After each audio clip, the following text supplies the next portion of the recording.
Welcome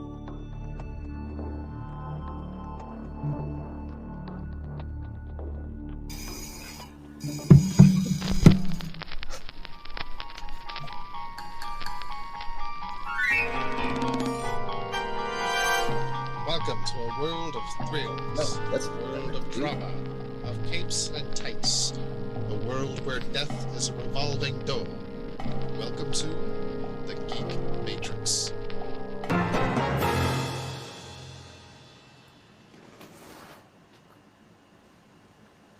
Howdy, howdy, howdy. You son of a bitch. How dare you say that to me right before we go live and I can't burst out laughing. You bastard. So, is that the truth? Yeah. So, fruit pies be damned. Fruit pies be damned. Okay. Fuck But you. I'm pie master. Oh, You can have Holly's pie all you want. I'm Pie. doing my fruit meat pie. pie aside. Welcome, everybody. It is Yeah, man. episode 205. Here, that pie was strudel. Mm. I like strudel. Just like The Rock used to make. Yes. Now you caught on. There you go. So welcome to the Geek Matrix DC Comics Review Show, episode number 205. Joining me today, as always, is Josh and Brandon. Hello, everyone. Welcome. Say our names and we'll Brandon. appear. I did. Hi, I'm Josh. Josh and I have been having a debate since yesterday about how did it even start? Oh yeah, how You you asking handle that a slice of pie? You eat it on the plate Yes. or whatever container it is you're doing with a fork. Yeah, but at a certain point, If it's pizza, I can pick it up and just eat it. if it's pizza, If it's pie, I could drop I chocolate do it with pudding. fruit pie all the time. I could drop a glob of chocolate pudding on the floor Yeah. and then scoop it up and eat it. You could. But it doesn't mean I should, Ron. Well, no, it was on the floor. It gets everywhere. It's totally different, Josh. You know it. The basis of it is just because you can doesn't mean you should. No, it doesn't mean I should. No, but doesn't mean I don't have to. You I don't have think to. there's any one way to Going eat a to. pie. I Thank think you. you can pick that chunk of pie up with your hand and Yeah. eat it, and No, you're fine. Eat that shit like Eat a it cow. and be Graze fine. that motherfucker. Yeah, Don't even exactly. use a utensil or your hand. Just like with your mouth. That's it. That's it. Fucking Arnold for a pie. There you go. I go fucking Arnold for all arguments, okay? Iron it. You think you come to me with the meat pie? You think you know what you're talking about? No, man. No, motherfucker. I am the pie master here.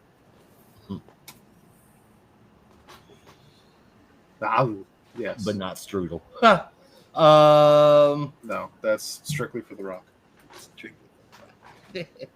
All right, so all fun aside, I'm satisfied now that Josh has admitted he's not the dessert pie master. Thank you. Only eating like 2 types of pie. No, I eat all kinds of pie. I just don't like apple, I don't like pumpkin, and chocolate pie isn't my favorite. Like I'll eat it. I can understand a distaste for chocolate, It's like the last thing you eat at Thanksgiving. and like I've met people that don't like pumpkin pie, and I question their existence. But apple? Yeah. It's like the pie to end all pies. You're American. How do you not like apple? I don't know if I was supposed to be born here, comrade. I think No, I'm just kidding. I don't like. you're supposed to be. You think there's what? I think you're supposed to be Canadian. Both. I of don't you. know. I do love poutines. There you go. And Brandon is as friendly as they come. I do like apple pie, though. I will confess that. That's fine. We like our apple pie up here too, but pumpkin is superior up here. No, I don't know about that. I just don't know can't. about that. You've never I had don't my know. grandmother's pumpkin pie, then. To me, every time if I had to stack the three up, because they're all pretty similar: pumpkin pie, pecan pie, and sweet potato pie. Out of those three, it goes pecan, sweet potato, pumpkin. Yeah. I can't really chime in because I don't really like nuts, so pecan pie is not my favorite. Yeah, it's the same with me. Like, I don't know that I've ever actually tried pecan pie. I'm willing, but like if I have 3 pies in front of me, pecan is there. I'm not touching Hey Rob, I think you're cutting out. it. Nah, buddy, that's you. We can't hear you.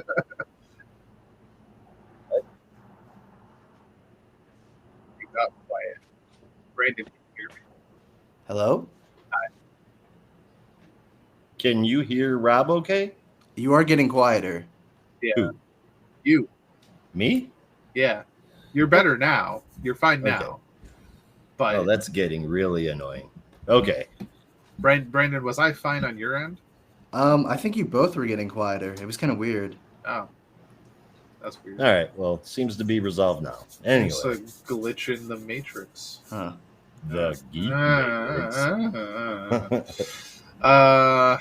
Yeah. What are we here for? Comics. That's right. Oh shit! How easily I forget. I need to like fix my phone because I have nothing but pictures of Shepherd's Pie on my phone right now. So bear with me while I actually get prepared. This fucking debate was intense for me anyway. I don't know how intense it was for anybody else, but I take my pie seriously. Okay. Oh, I do too, but I was Pie is dying God. laughing in bed next to Holly last night. She's like, does he know what you're talking about? I said, no, I don't think so, but he's going to die when I tell him tomorrow.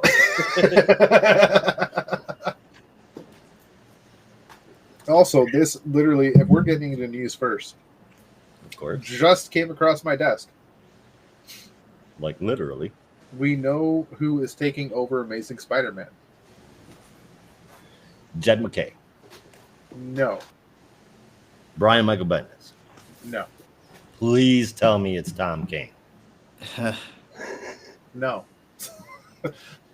You're But going his in the name wrong does direction. start with 3 letters. His first Yes. name starts with 3 letters. It is Joe Kelly Oh, taking over from Zeb Wells. And the artist, for 10 issues at least, will be Justina Ireland, as well as Ed McGuinness and Gleb Melnikov, for a story Nice. called The 8 Deaths of Spider-Man. Oh, good. It's a good thing Catwoman didn't just go through that. Rob, did you see all the comments that were like, "We're still in brand new day"? They just gave the same 4 writers. Yeah. I'm waiting for what did you call him? I'm waiting for Uncle Guggy to come back. Uncle Yeah, Dougie, I'm surprised he Jesus hasn't done it Christ. yet. Yeah. Uncle Guggy. Mark Waid, I get because he's full time with DC now, but like I'm surprised Mark Guggenheim hasn't come back for another run on Spider-Man. Maybe they're waiting for that one. Oh, it's coming. It's fucking coming. After Joe Kelly's 10 issues, going to be Uncle Dougie back on Oh Spider.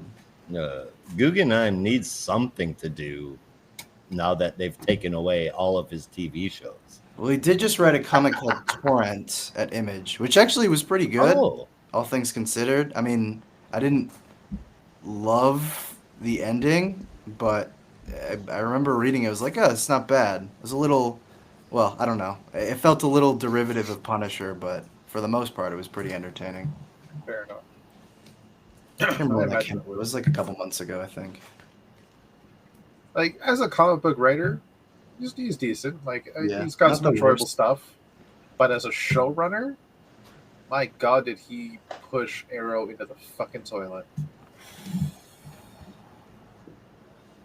yeah. Unfortunately, he did definitely do that. The Arrowverse. I'm not going to blame the entire Arrowverse on him because he wasn't a showrunner on every show, but Arrow was definitely his fault. He was showrunner on Flash too, wasn't he? Maybe for like the first season, and that is usually the best season. Season 2 was up there as well, But I know No. very, very soon after, I think somebody else took over as showrunner. Yeah. I just blamed it all on him. And Greg Berlanti is the real culprit for most of it. I'll give you that, fucking Berlanti. Jesus Christ. Yeah. Ah, But hey, at least we got Legends tomorrow. And that remained in, decent quality throughout its 8 seasons.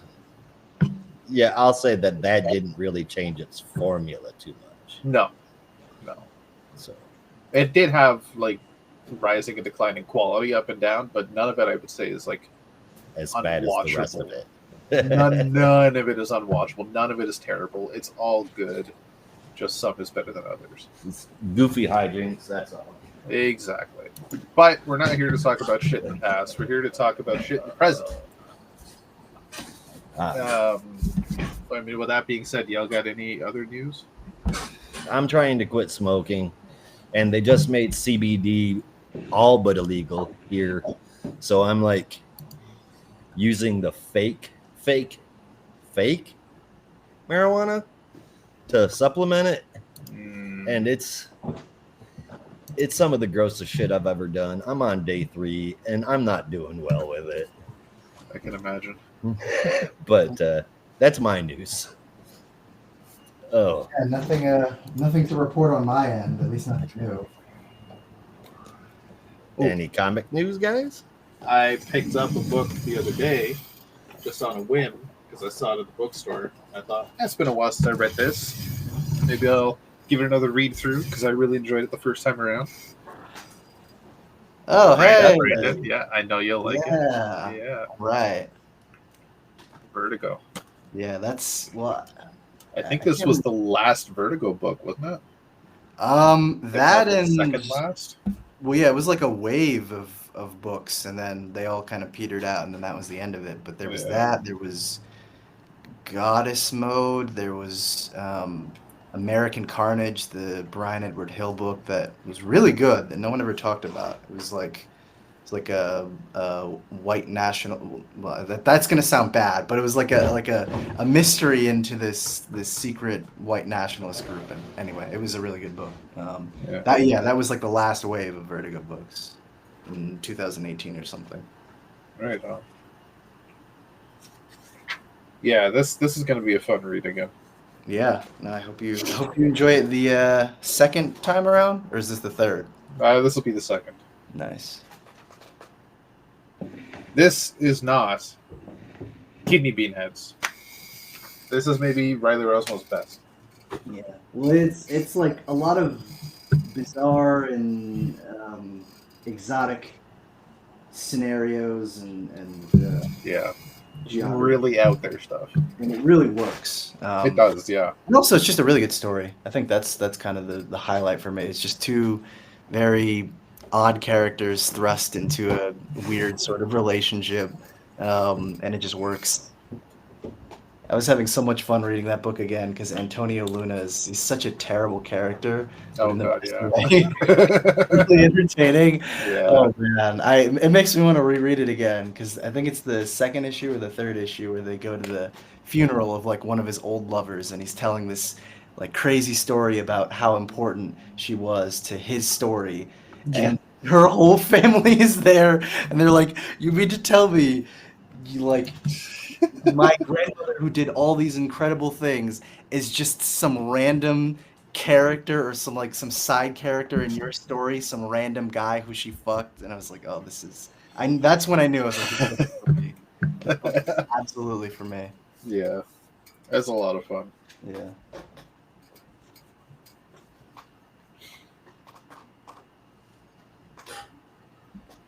Yeah. Who's that?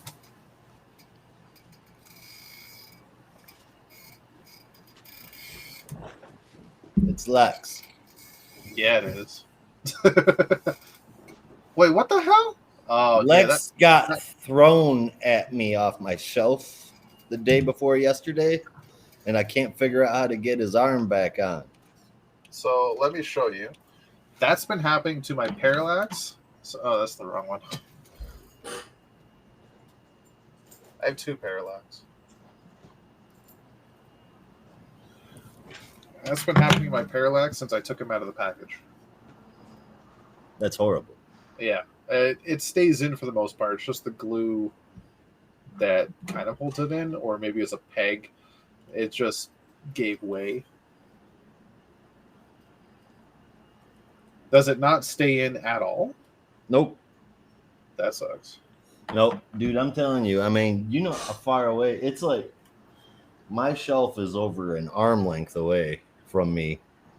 And I don't know how the hell it happened, but I was sitting here modding WWE 2K24 and not paying attention to shit, and then I got hit in the arm by Lex. Great. And then his arm broke off. That sucks. Fucking A. Yeah. You know, and right when he was trying to turn good too. I mean, to be fair, he lost his memory first. So Yeah, he doesn't even know who he is right now. you know what? Not after that kind of Blame an this impact. guy. It's his fault. It's all I his just fault. did. There, you feel better? I do. Brandon, I feel awkward. You should show us some figures. I would, but my room is Oh, actually, I feel like I'm not going to be judged here, but I was embarrassed. So I was like, my room is just in such a horrible state right now. Because I'm moving in like a month. So I'm kind of in the process of like rearranging everything. And I realized that I hate myself because I have too many fucking comic books. And they're just... and it's like, it's such a pain to move around. So like... Yeah. Oh, God. That's why PKJ keeps all of his lawn boxes like in an upstairs room sitting on the floor. Yeah. It's like my floor right now. It's just Eh, books everywhere. I guarantee All you over my the room place. is worse. Yeah, my bed is in a worse state, so...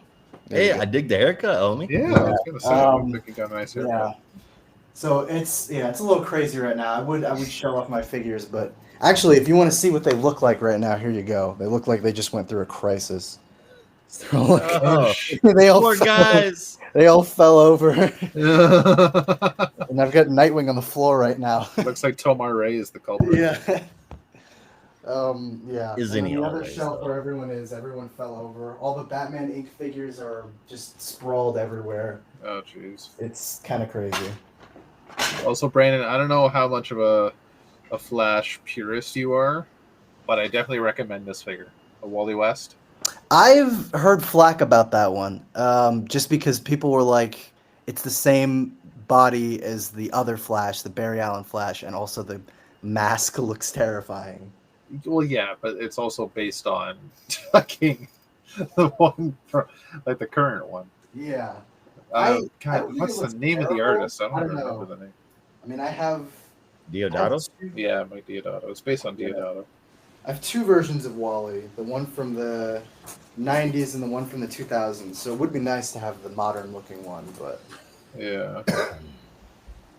I'll be holding my breath for that one for a while. Yeah, it could happen. You never know. That We're one getting looks Max Mercury good. soon, so I'm looking forward to that. And I don't mind this one too much. The face is off for me a bit, but like you said, that's because of Diodato. yeah. But the one I've got Manhattan Wally. I guess that's the best way to put him. And I want the other one, but I'll be waiting for a little bit anyway.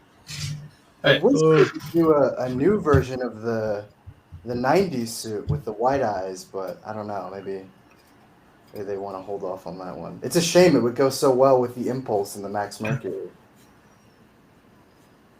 Pop quiz for all you trivia buffs. What do these 2 characters have in common? They're both made by McFarlane. Characters, not figures. They both have a litter of names.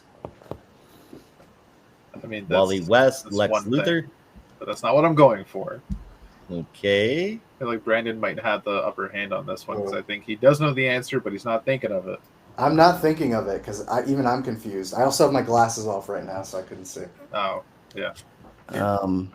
Okay, Wally and Lex. What do they have in common? Yes. Huh. They're both in DC Comics. Yeah. They both appeared in Superman. Man, I don't know. They did. I feel like They they're both villains. some kind of hint. They both killed heroes. You want a hint? Yeah. Think TV. Oh. Oh, yeah. Yeah, damn. I should have got that faster. I wasn't thinking in that area. I was thinking comics. Yeah. You gonna give the answer? Oh, should I say it? I wanted to give Josh time to guess, but if not... Oh, okay, yeah. The dude from Smallville did the voice for Wally, right? Yes, they're both played by Michael Rosenbaum. Michael Rosenbaum. Yes. Best Flash. And for one brief episode, technically Michael Rosenbaum played the Lex Luthor on Justice League. Yeah. Technically. Even but though it was still in the body of Wally. Yes. I always forget he was Lex in Smallville. Maybe because I haven't really watched that show. It was a good show. Had its ups and downs, but it was good. Yeah. Indeed it did. All right. I guess that's enough show and tell. For now it is. For now. I guess I'll tell a little bit about the honorable mentions before we jump into the rest of the books. By all means. Not like there's many. All right. Well, we got Neil Before Zod number 7. I haven't read this one yet. Rob, what do you think about it? If you have, I have read it. Heavily involved in of Ekron, including a surprise appearance by what I can only assume is Ekron. They never named him, but the eye went into the socket, so I can only assume it's Ekron, and I forgot to look it up. But no, it was solid. I'll be honest, like when it comes to this and Sinister Sons, it's not top tier. It's not amazing. It's not going to be Book of the Year or anything like that, but they are enjoyable. And if you, like me, are craving cosmic stories, then this is going to be good because it looks like they're heading towards a crossover. 8 out of 10. Very well. All right. Well, the following ones, The Boy Wonder number 3. Jesus, this was good. All 3 of them. I can't tell you enough, guys. It is definitely different, but it is really good. I gave number 3 an 8.75 out of 10, and if I was going to grade the whole mini, I would give it the exact same score, 8.75 out of 10. Next up, we got My Adventures with Superman number 2. Now I'm on issue number 2. It's a bit more entertaining than I thought it would be. If you like the cartoon, you will probably like this too. I did. 7.75 out of 10. Batman and Scooby-Doo Mysteries number 7. I haven't read this one yet either, but the series has been fun so far. And then finally, Batman and Robin and Howard Summer Breakdown. I haven't read this one yet either, but my kid did, and they gave it a 4 out of 5, no matter how many times I tell them it's out of 10. Well, you can just double it. I mean, then you have 8 out of 10. So there you go, 8 out of 10. There we go. It is settled, and we will take this time to mark a quick commercial break for our later listeners. And okay, we're back. Yay! Welcome back. All right, so let's see here. We're back, so we get.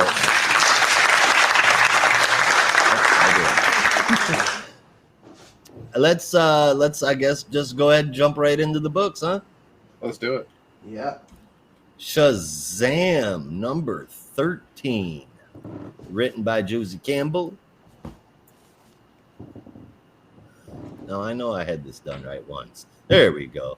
Written by Joseph Campbell, art by Mike Norton, with colors from Trish Mulvihill, Troy Pateri on letters, and a cover from Gleb Melnikov, Rob's favorite artist name to say. Where in the world is Billy Batson? That's a good question, and it's the name of the arc. Freddie, Tawny, Mary, and Hoppy are all in the Shaz van looking for Billy. Thankfully, Hoppy can track the Rock of Eternity and its locations, and they do so, finding Billy in an abandoned subway tunnel. Billy is having some, let's say, screw you, Captain moments at a bad time because the subway is being overrun with monsters. So it's a good thing that Mary is there. The monsters, calling themselves the Submen, seem to be able to take a whole lot of damage from electricity as Mary's lightning attack barely phases them inside and out of the train while Freddy tries to stop it. Mary gets grabbed by the neck, but then she's saved by Billy and Uncle Marvel, a.k.a. Dudley from the new champion of Shazam. Billy asks where Freddy is, and we find out he's still stuck in the subway train. Mary accidentally left him there, careening out of control when a graffiti artist steps in front and makes some kind of portal that takes Freddy to the home of the Submen and in front of their leader, King Cole. That is the entire issue, man. This feels so much like a Shazam story that I want to read.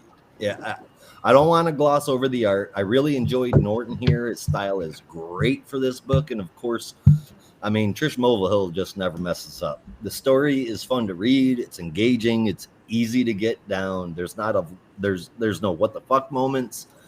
I am curious if the girl with the spray paint is Primer. I'm really curious. It would be neat to see her show up in main continuity. It is a really good character. And where this is all going to go up, how the Shazam fam will look when it's all over, and what in the hell is Dudley there to do? Apparently all these questions and more will be answered next month, so count me in. I'm giving Shazam 13 and 8.25 out of 10. I thought you were going to say you were giving it a 13. Huh. That's cool. It's funny. It's also issue 13. You're giving it a 13. And then I realized we score out of 10. Yeah, tell that to my kids. Right, so this issue is feeling like it's bringing us back to a status quo. The Rock of Eternity is now safe within the subway system and no longer floating in the sky somewhere in random places or in Billy's closets. It's backwards started way back when. And Uncle Marv is back, which is cool. We have Tawny again. It feels like they're bringing us back to like a classic Shazam. And it definitely feels like Freddy's going to get his powers back too. And it feels like Pedro, Eugene, and Darla will not. You know? You don't think so? You don't think we're getting back? So you think we're going back to the OG Captain Mary Marvel and Captain Marvel Jr.? Yes. Yeah. Instead of calling him Captain Marvel Jr., they're just going to call him Captain Jr. Oh, God, that's awful. Yeah. Unless they might... The Lieutenant? That's worse. Captain Jr. The Lieutenant. The Sergeant. The Shaz It's got... Oh, God. Why not just Junior? They can be tongue-in-cheek with it. Yeah. Come on, Junior. Yeah. I mean, I'm only getting that vibe because Freddy is clearly so into the idea of having superpowers for obvious, understandable reasons. And Pedro, Darla, and Eugene don't seem as interested as Freddy. Like, I'm sure they are not against the idea of having superpowers, but they don't seem as wanting as Freddy does, right? Like, they're okay to live without them. Counterpoint. That ain't how the Shazam magic should be working. If the way that you're explaining it, I would assume that it would make more sense for Darla, Eugene, them to get the powers and Freddy not to because he wants them so much.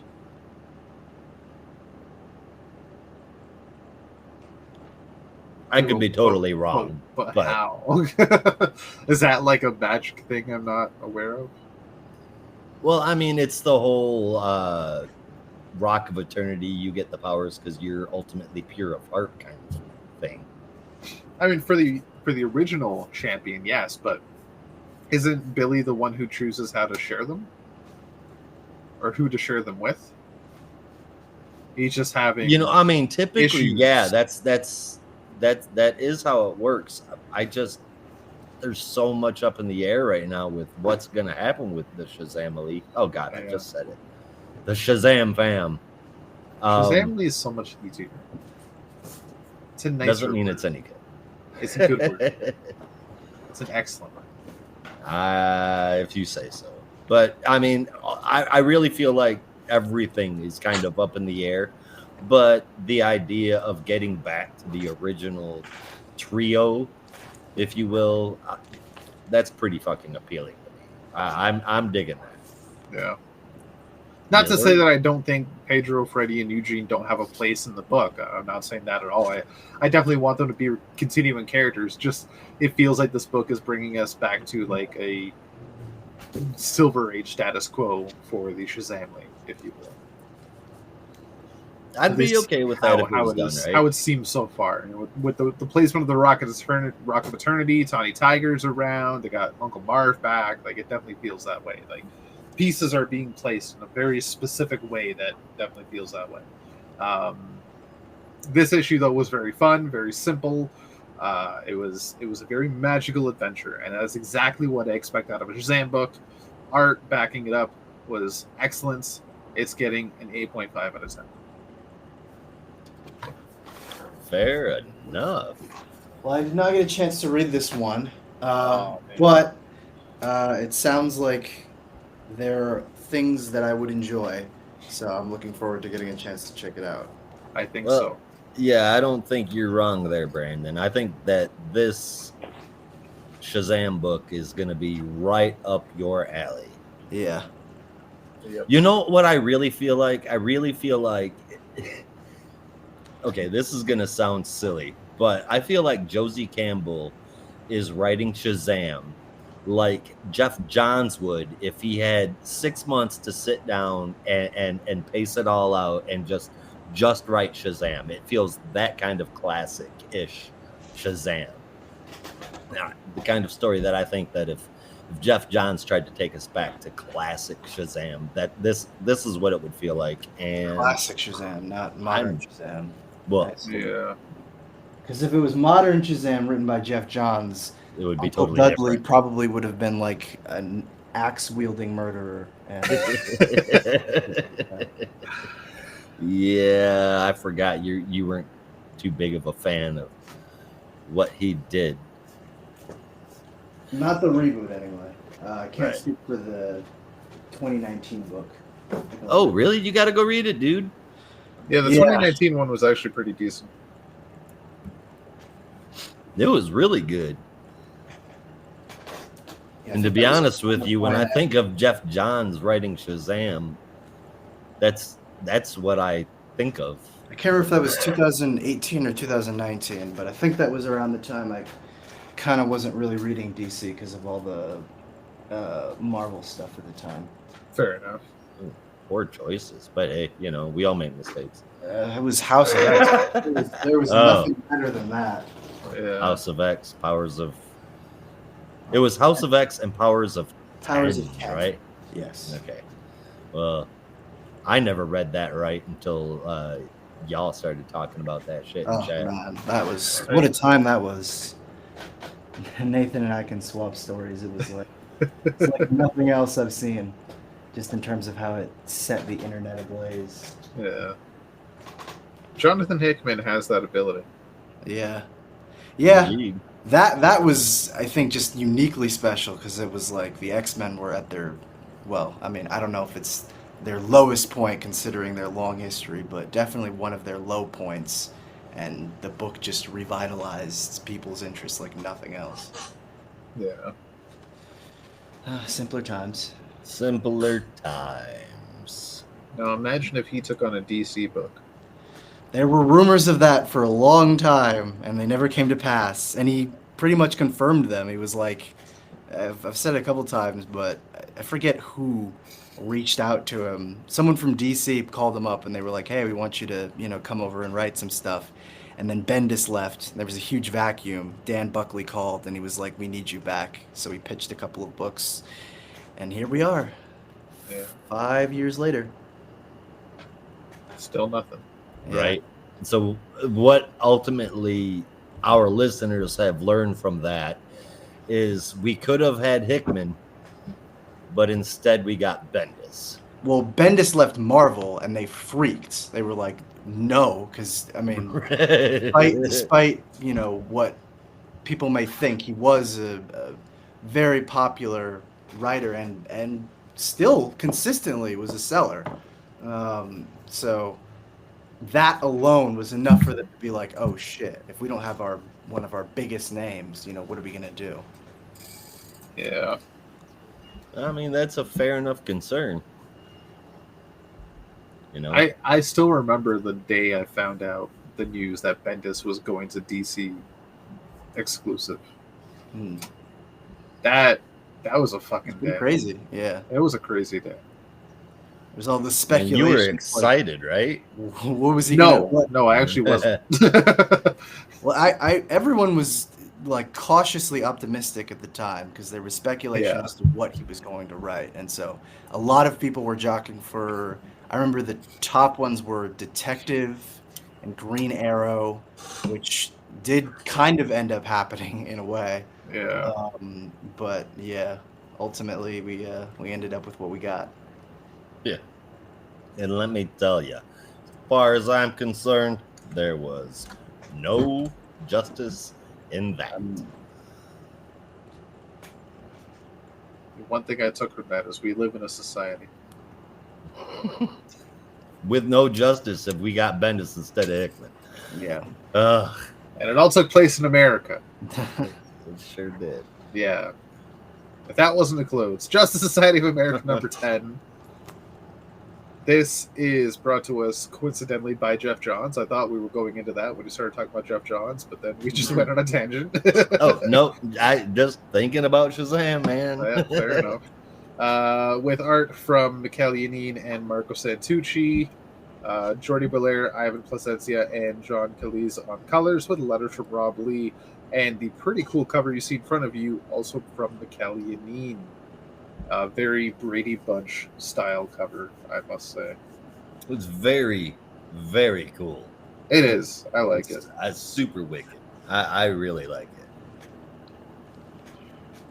Definitely not his normal style, but man, he can work it.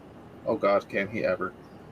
All right, so we start off in the great future. Jackson. Thanks for giving us a follow, man. We appreciate it. Oh yeah. All right, so we start off in the future with the Legion of Substitute Heroes. Yeah, with the amazing Animal Lad in a conveniently Superman-themed costume for some reason. Fire Lad, Rainbow Girl, Stone Boy, and Chlorophyll Kid, each with their own downsides to their own powers. I think we've seen these characters already in this run. We have. Okay. Only briefly. So I won't go into them completely. Yeah. But they definitely have some issues. I mean, the long-standing team, the Legion of Substitute Superheroes. Greatest team ever.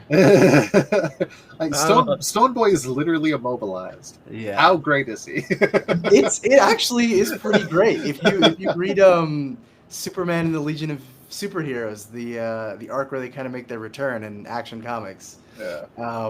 Stone Boy has like one moment, and it's literally just crashing through the windshield of their car or whatever and smacking the shit out of one of the there's the villain the main villain that they're fighting in that one is a guy called Earthman and his warped version of the Justice League, and he ends up smashing through the windshield and crashing into, I can't remember which villain it was, but that was like his grand moment. It was awesome, and you're like, hell yeah, Stone Boy. That's awesome. If I remember right, that was also by Jeff Johns too. Yeah, Jeff Johns Yeah. and Gary Frank in Right. one of the best Superman runs of all time. I gotta check. They that just one put out an Absolute edition for. I was Ooh. shocked to see that. Perfect. I should pick that up. I've dove into a bit of Jeff Johns Action Comics, and it was really good. So, It's still one of my favorites, but anyway. I'm just gonna come out and say it. 2000s Jeff Johns was peak Jeff Johns. I don't think you'll find any argument there. Yeah. A lot of great stuff out of that decade. Yeah. And that's a wide range. You could go from 2000 to 2009, and it would still be an incredible body of work. Exactly. Between JSA Twice, Teen Titans, Flash, Superman, Green Lantern, Flash, Action Green Comics, Lantern, Infinite Crisis, Booster Golds. Booster Gold. Oh my God! I don't think really there was a went bad issue in Vegas. his bone Yeah. during that decade. But that's the past. Although, right? I have to kind of call you on your bullshit, Robert, because bullshit. Okay, you, sir, said that you were not a fan of Hal Jordan and that you actually preferred Tomasi's Green Lantern Corps to Jeff Johns' Green Lantern. Oh yeah, I do. I say, what the fuck? I do prefer Tomasi's GLC more than Jeff Johns' Green Lantern, but that does not mean I did not enjoy Jeff Johns' Green Lantern. It just means I have a preference. I see. But you didn't like Hal Jordan, yet you read that run. So I will say my distaste for Hal Jordan is more in the past 5 years. Mm-hmm. Because my love and exploration of Green Lantern really started with Green Lantern Rebirth. Right. So when Jeff Johns took on, I just went running with him. And then I was just absorbing all the Green Lantern I could get. Mm-hmm. Right? But now that it's years past, I've had time to digest it and reread it a few times. And I can look at it more objectively. And I've seen many different lanterns over the cosmos. Hal Jordan, as far as Earth Lanterns go, is one of the worst. Oh my God. Rob the wise Green Lantern fan. I would get blasted by my now in his fandom. older years has decided that Hal Jordan really ain't all that. He's not all that. Did you say he's the worst Earth Lantern? Yeah, I said that. Get at me. Kyle, Guy, John, Hal, Jess, Joe, Simon. Get at me. And Hal's the worst one? Yes. I can give you receipts. I am, as far as I'm, hold on. It's not about the acts that they do in the book. For me, for an enjoyable character, it's whether or not they're enjoyable. Okay, well, I'm going Like based on the acts. when they show up in a book, are they a good time to read? And then score them like that. That's the way that I do. It's not like, well, Azrael is the least among the people who have jumped into the bat suit because he's killed the most people wearing it. Yeah, I'm talking like in universe. Where you and I are looking at superheroes the opposite way we look at wrestlers. Say what? You go heavy into kayfabe, where I'm just like, I'm looking at the actor. Whereas now, right now, I'm looking at the character in the kayfabe, quote unquote, in comics, and you're just like, well, no, how enjoyable is he to read? Yeah, how is My enjoyable thing is is, he to read? all I'm the all exact character same thing. traits- Like, is the character enjoyable in wrestling? Yeah, all the character traits that you hate about Hal Jordan is what I love about Hal Jordan. So everything that you're saying you don't like is what I like, and that's not even me being a contrarian. That's just why fair. I fell in love with the character. That's fair. Just for me, when it comes to the other 6 lanterns, okay, I will go in reverse order. Joe successfully defended an entire planet as her first mission, fed off a war that broke apart 4 alien races living in the same planet that was a powder keg, and did it all while learning this species, this whole civilization from scratch. And it was also her very first mission and first time wearing the ring. as a rookie, and she did it perfectly.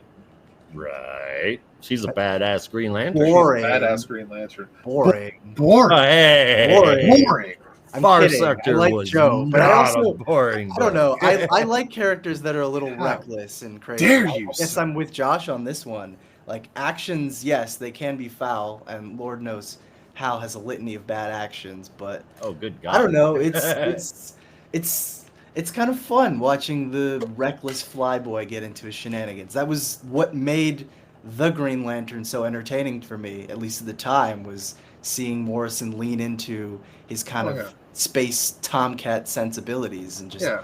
getting into shenanigans across the galaxy. I completely get that. I would 100% So agree who's that the it could worst be fun. Flash?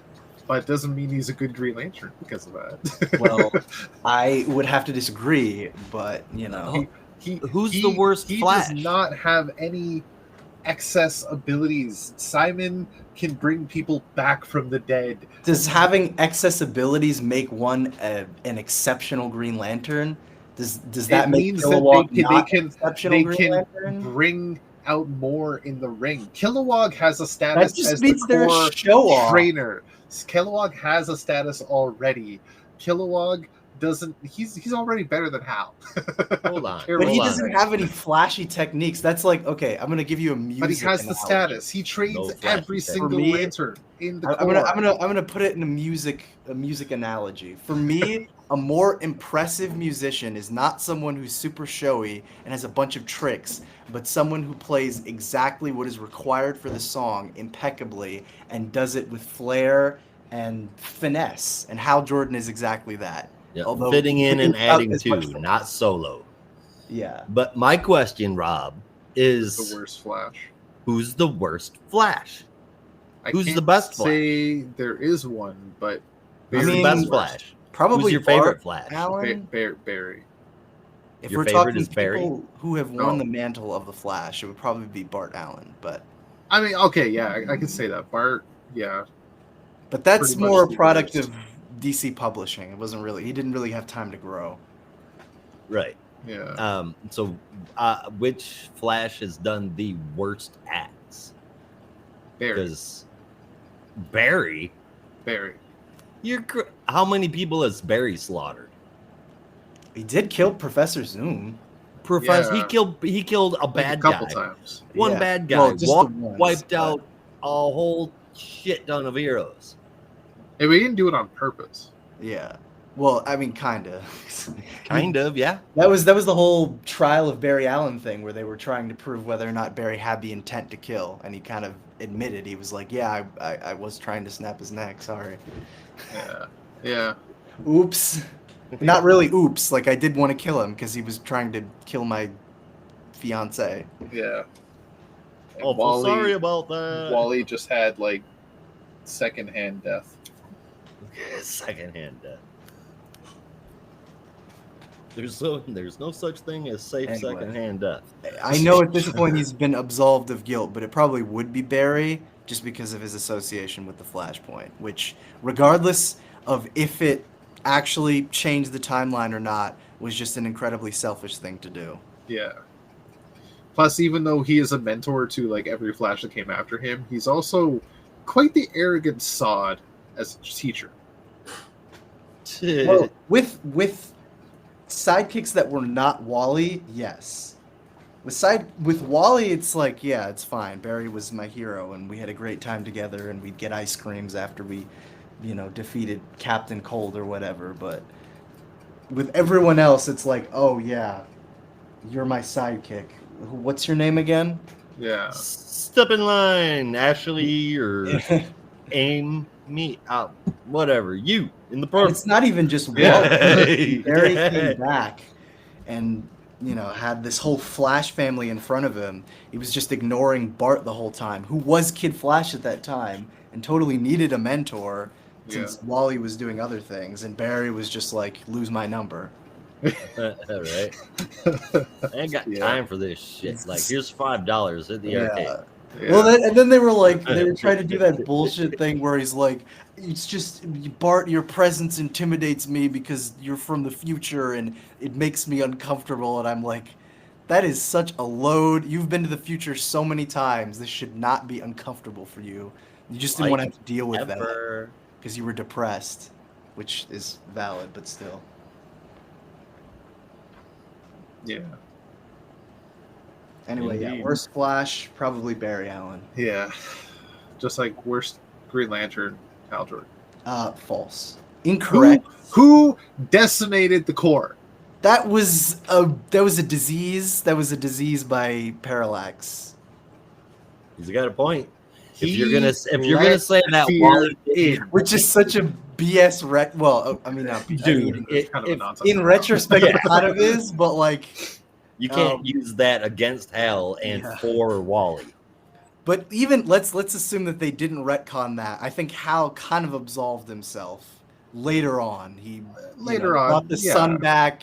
He helped fight fucking, what was his name from Day of Judgment? I can't remember. I've read that book like 2 times. I'm ashamed. But he had his moments where he tried to redeem himself. Yeah. So, you can forgive. You can forgive his Parallax characters. He made Kilowog a skeleton. Well, maybe he had it coming. Maybe he should have just gotten the fuck out the way. Who the Kilowog? Maybe he should have just gotten the hell out of the way. Oh. Look, when Hal Jordan says he's going to Oa and nothing's getting in his way, you get the fuck out of the way. Like a Mack truck. Like, John, I wonder what's going on Kurgar right now. Sorry, what did you say, Rob? John led the Corps more than once to success. Okay, that is fair. I will give you that. Kyle, being the torchbearer, was the sole Green Lantern in the universe for many years and was successful. For the most part. Kyle? For the most part. Jess. Yeah. Hal. Joe. If we're talking accomplishment, it's definitely Kyle at the top. I don't think anyone. Yeah. And I'm not even just talking White Lantern stuff. Like, I mean, he brought back the Guardians. He was the first person to successfully wield Ion. Honestly, his ability to control a lantern while being a complete novice and kind of getting it under control very fast should be commended as well too. So exactly. In terms of accomplishment, yeah, it's probably Kyle. Yeah. But then it's Hal. No, because Jess was able to overcome fear. I don't care about that. That's amazing. It's a bare minimum for being a Green Lantern. Exactly. That's what makes it so important. Exactly. Please. I'm not going to give you brownie points for doing the difference is she was nothing but fear. Hi, Holly. And she had nothing but fear in her life. She was ruled by a phobia. She was forced into this life, and she was able to overcome it. And if you read Green Lanterns to completion, you would see over those 50-odd issues, 57, 58 maybe, you saw her progression from just a simple lantern that could really only fly and go into space to being able to form complex constructs. All I remember is face down giant aliens. I remember go in space and not suffocate. Not beaten out of her by Guy Gardner. Although I do remember her manifesting construct after that. That was fucking awesome. She went from being debilitated by fear, to having conquered fear so hard, she could wear the yellow lantern ring. Exactly. Wow, that's really cool. But Hal Jordan was fearless, so Was he? Hold on. Yes, for the most part, yes. Hal Jordan is fearless, but that was an innate trait. He didn't have to develop that. He got that from his daredevil, maverick, I'm ready to die attitude. Which is cool. I don't care about makes him easily the second best lantern. Oh, I can't wait to actually, you guys. Actually, please do. It's been a while. Okay. Excuse me. Hang on. Okay. We have been talking for almost 20 minutes, and we haven't even gotten to JSA yet. I'll just be a few more. Actually, to as far as the current status quo goes, to be a Green Lantern and not face a yellow weakness, you have to learn how to feel fear and use that as a lantern. So if he is able to overcome this yellow weakness, parallax or not, shit, he needs to feel fear. He cannot be fearless. Okay, yeah, not completely fearless. And he was never fearless. He was afraid of flying. He just overcame that fear. I say fearless now in the sense that, for the most part, there is very little that it would take to shake Hal Jordan. Very little, yes. But that does not mean he's the best Earth Green Lantern. No, he's the second best. No, he's the seventh best. No, he's not. Second best. Hold the fuck on. Look, I don't think maybe argue to me that Guy Gardner is 7 and bring Hal up is 6. receipts. Why don't we bring up some of the other Lanterns' failures? Or should I bring up the planet You Xanshi? say Xanshi, I swear to God.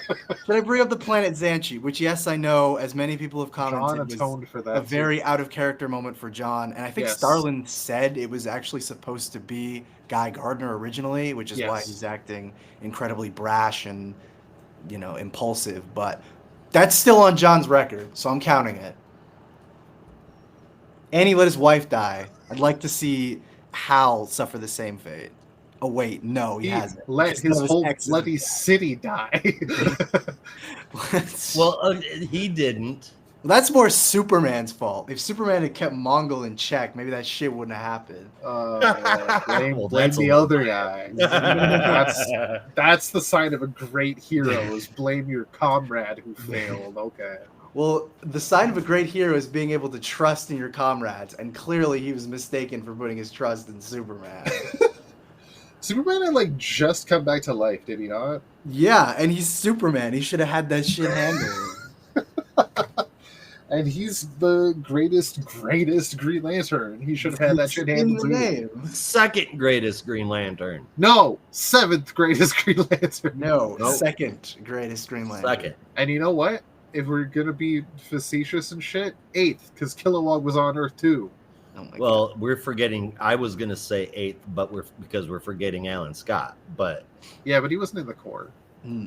No, he wasn't in the Corps. Jade was. Is not. Jade was. So nice. Yes. I always forget Kilowog that. Isn't from such Earth. a brief tenure. Yeah. Of her as a Green Lantern, because she had Kyle's ring, isn't that right? Yeah. Yeah, it was a duplicate though. Yeah. Or the duplicate. Yeah. And if I'm counting Kilowog, I may as well count Katma and Tomare and Rizia. You just count the rest of the Corps at that Salak. point. But I mean, they were all on Earth for an extended period of time as the New Guardians. You just love to keep that pot stirring, don't you? It's what I do best. Disturbing shit is my favorite pastime. Due to no fault of his own, due to just... Honestly, he should have never been invented. But... Hal? No. Simon. Oh, However... For shame. However, that's because he just hasn't had any good stories written for him. He was brought in and then basically said, fuck you, unless we need a lantern in the background. Yeah. You can't put him above Hal Jordan. That's just absolutely silly. Totally can. I mean, you can. It just there's no factual basis for your argument. He faced down the Third Army and survived. Okay. He was able to bring out a latent power that he was told was impossible from the ring, that Badge was witness to, and was able to bring his brother-in-law out of a coma using Emerald, I forget the second name, but it was Emerald something. Much like Jess had Emerald Sight. It's a sign of a powerful Green Lantern. That never got brought up again. And I wish it had. But like you said, and I agree, Simon was kind of given the shaft. Oh, for sure. Not even kind of. But He was still definitely not as good as Hal. I respectfully disagree. I disrespectfully disagree. All right. Well, You know what? Hal can't sling a ring to Hal and Scott. How about that? Can you say that again? You can't sling a ring to Alan Scott. Why does that I'll sound have to come dirty? back to you on that one. I'm just trying to transition us back to JSA. Let's get her. Okay, so the JSA are in the midst of going after Jim Craddock, the Gentleman Ghost. And at this point, thanks to the Huntress's future, they have Icicle Jr., the Harlequin's son, Ruby Sokov, the current Red Lantern, quote unquote Red Lantern, and Solomon Grundy on the team as well. And Gentleman Ghost, Jim Craddock, is the next potential recruit. However, he has used his magic to summon a horde of zombie Vikings, it seems to be, as well as have some giant fiery orb. Icicle gets a bit brash and decides to shoot some ice directly at the orb. That orb breaks and actually unleashes Surtur, the fire god that brings about Ragnarok. Good fucking job, Icicle. The villain that sucked the JSA out of time for quite a while. Yeah. So it's going to be a hell of a fucking fight. However, newest recruit, the Legionnaire, aka Mordru, a young Mordru, if you will. This is the Iron Lad of Mordru. I was thinking the same if you thing. will. He comes flying in with a plan to stop Gentleman Ghost and everything in front of them right away. He goes straight to Hawkman, absorbs his life force, essentially killing him, and then shooting it at Gentleman Ghost, which brings Jim Craddock back to life and makes him corporeal, which takes away his magical ability against deathly forces, which eliminates the zombie horde and takes away Surtur and reverts him back into a fiery orb, because without that magical ability, that never should have happened. Later, back at the JSA Brownstone, the JSA are having a meeting about what the hell they're going to do with Mordru, because that was a dick move. Hawkman is immortal, so he came back to life, but as he reveals that every time he dies, all his lives flash before his eyes, and it's a hellish experience, and now he has to go see Kendra because he misses her. But if they're voting, he's voting Mordru to go back to wherever he came from. Not Kendra. Oh, it was Shayera. Sorry, I thought he said Kendra. Get your hawks right, bugger. It's so bloody confusing. Hawk Girl is the young one. That doesn't help. Not They're when immortal. Yeah, not when they're both usually called Hot Girl or Hot Girl. I don't know which is which. All right, get to the good part. I mean, the really good part. Really good. Okay, is it next or the end of the issue? Towards the end of the Just issue. keep Towards the end of the issue. Okay, so in the hallway outside the meeting room, Huntress and Mordru are having a discussion about Mordru's actions and how he doesn't want to be a bad guy, but as Huntress kind of encourages him that whatever happens, she knows that he can make the best decisions possible. That futures can be changed, as her own life is proof of that. Just then, Stargirl opens the door and reveals that everyone voted, and as Mr. Terrific reveals that there are some ground rules to lay down, but he believes in second chances, and so does the JSA. So Mordru is officially inducted into the JSA. And as that happens, there's a bright flash of light and a flash. Kaboom! Likely the arrival of a time bubble. Exactly, but not just any time bubble. It's a fucking big one, because like 30 people come out of it, and it's the Legion of Superheroes in the future. But not just any Legion of Superheroes. The original Legion of Superheroes. Yes. OG team. Yeah, led by Lightning Lad, Saturn Girl, and Cosmic Boy. Cosmic Boy steps up and says, look, you're about to make a grave mistake. You need to hand Mordru over to the Legion right away, because this is only going to cause trouble. And this is where the issue ends. Next issue, Justice Society of America versus Legion of Superheroes. Hell yeah. If only, as only, I mean to say, Jeff Johns can write. I would imagine. We shall see. Jeff Johns has an affinity for both teams. That's what I mean. So, like, Oh, yes. he's successful with both. Let me just say, he's a lot better at writing it than the last guy that did. Yeah. Gold Lantern, my ass. Shut up. Shh. We don't. That's all we need to mention about that. Yep, it's in the past now. Fuck. A much better and happier place with this team. Amen. Preach. man. Hell yeah, is it ever. So, art, fantastic. That goes without saying. The art throughout the entire run, and even more so this issue, has been stellar. I mean, with the art team we have, that's not a surprise. Whatever happened to Ryan Suck? I don't know. Anyway, sorry. That's a good question. The page the page where Searcher shows up is amazing, but even better is the page where Gentleman Ghost comes back to life, and there's just so much going on. It's really fucking cool. But the story it's slow, but is progressing and is getting very interesting. If I remember right, I think the last issue is confirmed to be 12, so there's not much more to go. Oh, wow. Okay. Seems like there's a whole lot more story, though. Yeah, like I feel like this is going to be there like to a season 1, spin-offs. season 2 kind of deal. Yeah, Yeah. there's going to be something coming out of this, I'm sure. But we'll have to see. Come September. But for now, this, honestly, 9 out of 10. Fucking solid. Where are you at with it, Brandon?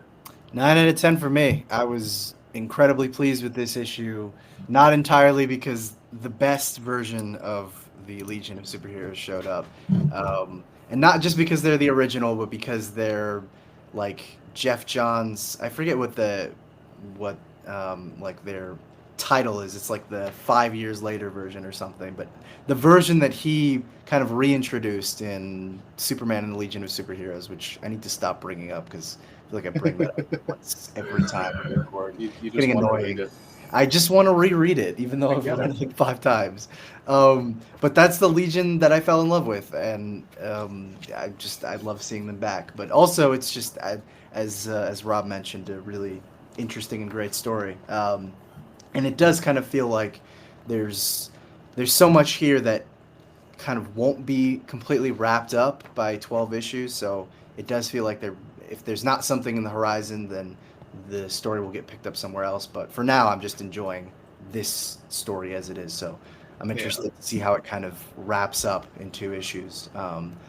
But yeah, no, I'm just enjoying all the great moments so far. And of course, dig that the Legion are back. Oh yeah. It makes me long for another Legion book. So bad. Man, Brandon, I asked that question kind of facetiously, but now I'm very curious. Do you know what Sook is up to lately? Well, because you said that, and I was just like, I don't know. I feel like I saw something, but I couldn't remember, so I looked it up. I was checking his Instagram while Rob was giving his review, and I couldn't really remember anything. He's done a couple of covers here and there, but nothing beyond that. Wow. So, I mean, like, the last thing I saw him on was that Legion. Yeah, probably would have been. And he didn't even get to draw all of it. Yeah, it was like 2019 or something. I can't remember. Yeah. Oh, wait, no. No, the last thing we would have seen him on was Blue and Gold. But beyond I'm completely... that, yeah, I don't know. Oh, no, that's right. I was like, what was the last thing he did? The most recent thing that I can find, and again, I could be wrong, was the Dark Crisis Worlds Without a Justice League Batman one-shot. Hmm. Yeah. Okay. All right. So he's still around, just barely. Yeah, just doing an issue here and there, basically. All right. Well, as far as this issue goes, you gave it a 9 out of 10, both of you, huh? Yep. Yeah. I'm not too far off. First, and I know we said it already, but that is one really super wicked cool cover. Honestly, reading this issue went by so fast, it's almost hard to say much. I mean, Mordru's in the JSA. The Loss is going to take on the Lash, and Hawkman's pissed. It's very quick, but it is very pivotal. It's taken a hard left turn into oh shitsville for the JSA. I'm really looking forward to what happens next, just because I really want to know. I mean, who brings in the Legion of Substitute Superheroes without it being an awesome story? So I'm really, really curious to see how these three teams are all going to fit together and how it's going to work out in only 2 issues. The Alert and Colors team is a whole damn squad of masterclass teachers. You just can't go wrong there. I thought the book was fantastic too. I gave it an 8 out of 10. Hell yeah. Nice. The hell's next? I forgot. Birds Oh my God. of Prey. That's what it is. Where the birds go Right. to the savage land, kind of. Not really. Yeah. Where the birds aren't prey. Yeah. The birds. Well, in this are issue, being they prey. kind of are, actually, but only for a little bit. I guess I'll kick it off. Please do. Birds of Prey number... I almost said 10. Birds of Prey number 11 is written by Kelly Thompson, with art from Robbie Rodriguez, Javier Pina, and Gavin Guidry. So a real battalion of artists. Colors all from Jordi Belair. Letters from Clayton Cowles, and a gorgeous cover, as always, from Leonardo Romero and Jordi Belair. Birds are making their way through yet another portal in this strange pocket dimension, while Black Canary narrates about all the changes that they've been going through and find themselves flying through the air into some strange, weird, prehistoric-looking land.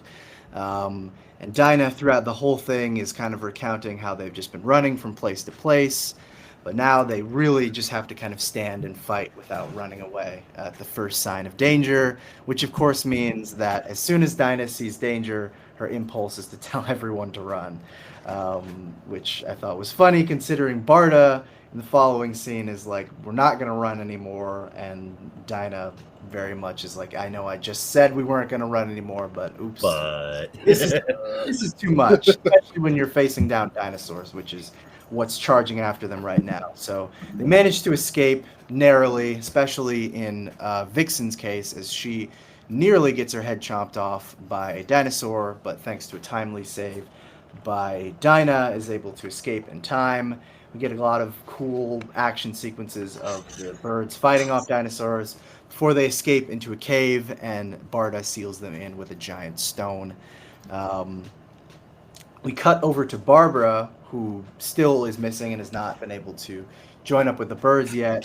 And she is able to use the tool to her advantage by cracking open some of the stones that are keeping her inside a cave of her own, but unfortunately sees that she's like on a giant mountain, or in a giant mountain, which really isn't helpful at all. So she's going to have to find her own way to get the hell out of there and find where the birds are. We cut back to Gotham, where Constantine is still trying to manipulate this portal, and Zealot is growing more and more impatient with his antics. Constantine, after asking Meridian a few questions just about where the portal came from and everything and the circumstances around it, leaves and is like, yeah, I'll go get some more help. And Zealot insults him because he's not doing shit and he's not helping at all. And she's getting angry and impatient. And honestly, I can't blame her. Because Constantine really doesn't seem to be helping at all. But we cut back to the pocket dimension where the birds are just having a nice little moment where they can rest for a little bit. Vixen in particular is feeling frustrated because her connection to the red, that is, still isn't working, and it's a severe handicap for her. And Dinah is kind of trying to comfort her through it, but I think Vixen really feels like she has to take on this obstacle herself rather than just, talk it out. So she goes over and checks in with Sin, who is likely, responsible, or I think she suspects is responsible for the portal and this new world being all about dinosaurs. And that's when Sin opens up and reveals that she was afraid that when they went through the portal would read her mind as Megara's mind as opposed to both of their minds. So she just tried to think of something that was uniquely hers, and of course she thought about dinosaurs, because why not? You know, she was reading a book about dinosaurs. She thought about dinosaurs. It makes sense. But Dinah is not upset, even though it is Sin's fault, kind of, that they're in this this strange reality, as she now realizes that the way that Sin was able to manipulate this world has given her a clue as to basically how this world works, and now we'll be able to use that as an advantage against fighting Maya. So some time passes after this discussion, and Mari seems to be getting back in tune with the red, but also notices that the portal has opened back up, and calls down for the rest of the birds that the portal is back open. They'll have to come up and meet her there. But of course, before they can even make a move towards getting to the portal, Maya shows up and is ready to attack. Dinah tries to hold her off for a little bit, but Maya is gearing up for another big attack. But who should show up at that moment but Vixen, her red powers now restored, and demanding that Maya take them to Barbara Gordon or die. So yeah, pretty good issue. Definitely enjoyed this one a little bit more than last month's issue, which, as I said, kind of felt a little exposition heavy. But this one was really, really aggressive with the action and momentum, and it just felt like, you know, it was a kind of fast-paced and fun issue, while also giving us some downtime with the birds, which I really appreciated. And as always, art is great. Really seamless between the three artists, at least I thought. So great stuff all around. 8.25 out of 10 for me. Very solid issue, if I do say so myself. Very enjoyable. I'm looking forward to seeing where this goes. At least how the team grows as well, because it does seem like this story is kind of cut and dry at this point. You can kind of get the vibe of how it's going to end up. It's very much about the team and about the relationships in between, as opposed to more about the actual plot, because it's a very simple plot at the end of the day. But we're getting a lot more of the relationships, which I very much appreciate. So with that in mind, like, I can't wait for them to get back to Barbara and see what else may happen to the team. But this issue and the story is still really good with really good art. So I'm going to give it an 8.5 out of 10. No, that is quite fair enough. This book, man, I feel like the story continues. We get to learn a little bit more with every issue. Like Rob said, overall, the plot of the arc is pretty simple, but it doesn't give us a lot of information first, and we just kind of slowly peels back layers. Now we know that Sin can control where they go, or at least influence it. They may be able to mess with the portal soon, and Vixen seems to have at least something close to all of her powers back. The story's just so dang good. I really like it. It's slow, but it's not too slow. Kelly Thompson's dialogue is so good for each character, and this freaking art, man. Rodriguez, Pina, Guidry, and Belair, they make this really updated classic comic book look, and it just fucking rocks. It's been with the book since the beginning, and it just has not done anything but be great. I'm not saying that I want a bunch of other books to look like this, but like, all right, like, I love the art. I absolutely love the art in the JSA, but if it looked like this, I wouldn't be mad. I wouldn't be mad at all. For the right kind of book, this would work in a lot of places. But for this title especially, I really love it. A lot happens, though it doesn't seem like much. With only 2 more parts to go, this book has to get an 8.25 out of 10 for me. Has to. Don't have a choice. Now, something I found interesting on the cover as well is Sin in the background. Looks like she's using plant life, doesn't it? Looks like she's using vines as a power set. In a way, but I mean, also that could just be Magira form, because they were very tendrily when we first saw them as well. Yeah, well, you know who else uses plants as a power set? Yes. Whoa. Which is where I was going with this. Completely missed that one there, buddy. My bad. That's okay. That one's all very on apparent. me. Your transition was simply glorious. And Poison Ivy number 24 was written by Glorious Willow Wilson. Art from Haning, colors Reef Prianto, and letters from Hassan Atsmani El Hal, with a cover again by Jessica Fong. And I'm going to take a second, and I'm even going to show it to you. What do you think about that? Pretty cool. Pretty cool. And that is the cover. God, Jessica Fong, man. I want to commission her to draw damn near anything. But anyway, we start the book out with Grundy, Croc, Harley, Janet from HR, and Mr. Periwinkle. No, that's not his name, but I mean, a 5-petaled blue flower. It's right there. They are all saddened by the death of Ivy. Then Grundy, of all people, has an idea. He says, died on a Saturday, buried on a Sunday, born on a Monday. And they're all like, no way. So Harley lets Grundy take Pam away. He lowers her into the swamp water of Slaughter Swamp, and as she sinks, she starts to hear voices calling to her, and it brings her back, or at least that's what it looked like. Instead, she's in conversation with the Tree of Life. She's told that she has blurred the lines between the green and the gray, to which Ivy responds that there is no line. The green is the source of everything, so there's no blurring. Death is just a part of life. What starts life has to have what ends it.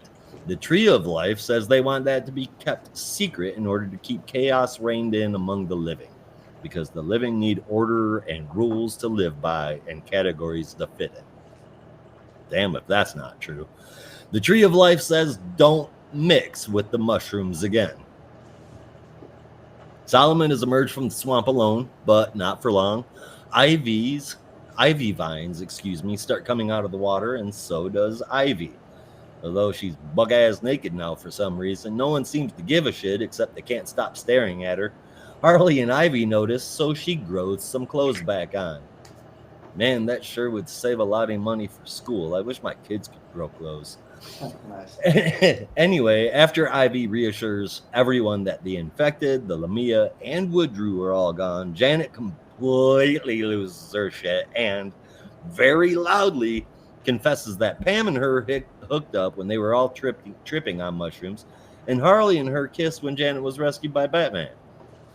Everybody looks shocked until the next page, where Ivy and Harley bust out laughing and tell her it's okay. We're finally left with Ivy reckoning what she will do from now on, which is basically eco-terrorist in as non-violent a way as possible. Doesn't mean non-violent, though. And as she thinks about this, she stumbles upon a town nestled in the marshlands, one that has never been there before. 24 issues. 24 issues of one storyline. Yeah. I enjoyed every single one, save for those weird ass sleep nightmare shit mini event things from Williamson. So 22 issues of absolute excellence and 2 issues of total filler. It's on to the next chapter of what Poison Ivy's life is going to be like, and I, for one, cannot wait to see what comes next. This has been such an incredible ride with Ivy, and it's 100% overall the best book that DC, over the course of the last 2 years, has put out, period. No other title can say that they've put out near perfect issues consistently for 24 months. Not a single one. The art is freaking awesome. Find an issue you can't say that about, and this issue in particular is absolute awesomeness. What a way to wrap this one up. I loved it. 9.25 out of 10. How about you? I'm going to give it a 9 out of 10. Very solid issue, very interesting wrap up, and teasings of much more to come. This book is not slowing down in the slightest. The quote unquote first story arc might be finally done, but it looks like G. Willow Wilson has a lot more to come. And it is exciting. I can't wait to see where the story goes from here. Almost as far as endings go, I will say kind of anticlimactic. If you look back on a second go around, just think about everything that happened in this issue, it feels more like an epilogue as opposed to like a final chapter, because all the action's done and the entire issue is just bringing Ivy back to life. That's all it is. So realistically, there's not much substance in this issue, but as like a cutting point for the story, very well done. And the whole explanation of her rebirth and mysteries therein, very good stuff. The mystical voice of the green or the gray or whichever it was saying that, look, you've been here before, we've met, this is getting old, just like be smarter about this, come on. I thought that was great. It really was. Yeah. So yeah, 9 out of 10. Sorry, 9 out of 10 for sure. That's about all I got. Nice. Yeah, 8 out of 10 for me. Nothing really new to add. Just consistent and continues to be a really solid and good book. Fucking love it. Hell yeah. 24 issues without a fucking flub. That is mind-blowing to me. You know? There's a reason we call her Glorious Willow Wilson. I'm fucking saying, man. It's a very good reason. All right. Well, I mean, I've given her a lot of compliments. We always do, but I don't want that kind of power to go to her head. Well, good news. If you act now, there's a way to take away that power. Oh, no. If you want to find out how, read the next book. It's called Absolute Power. Kind of ironic, no? This is finally here. It's written by Mark Waid with art from Dan Mora, so you know it's going to look amazing. Colors from Alejandro Sanchez, so you know it's going to feel amazing. And letters from Ariana Maher, so you know it's going to read amazing. It's written by Mark Waid, which means it has the potential to be amazing. But is it? Is it? There's only one way to find out. Will Absolute Power be an absolute disaster? Tune in next time to find out. No. Okay, so we pick up in Metropolis. I'm tempted to even skip this part because this is the preview that we've been seeing in the past month in almost every single book. Superman goes to stop bank robbery, but he gets shot by one of the goons that gets a little too haywire, and the bullets actually go through him, and he falls out of the sky bleeding. But we then jump to Keystone City 28 hours earlier. Animal Man and Animal Girl, Buddy Baker and his daughter, are off on a little flight after saving some people. I think this is the first time we've seen them together in costume, isn't it? I don't remember if it happened in Lemire's run. I don't think it. No, they had a couple of moments in the Dark Crisis times for Jeremy Adams' Flash. With both of them in costume, though? Both of them? Yes, with both of them in costume. Oh, shit. I don't remember that. Yeah. Well, it's still pretty cool to see. Still really cool to see. Mm-hmm. They land in a nearby park, and the people there begin to freak the fuck out and start to beat the shit out of Buddy Baker before he can apparently hurt him. They have no idea what's going on. Maxine is doing whatever she can to get the mob to stop beating the shit out of her father. Very scary sight. I can't even imagine what would be going through their minds apart from a stick. I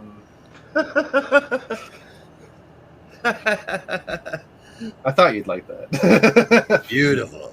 Batman and Robin are watching the whole thing from Gotham City as they see various other videos appearing all over the news of various heroes committing heinous acts, murdering citizens, causing mass panic and destruction, and all of it as all the heroes that are chiming in through comms are saying none of this is actually happening. It's all fake. Supergirl's not even on planets.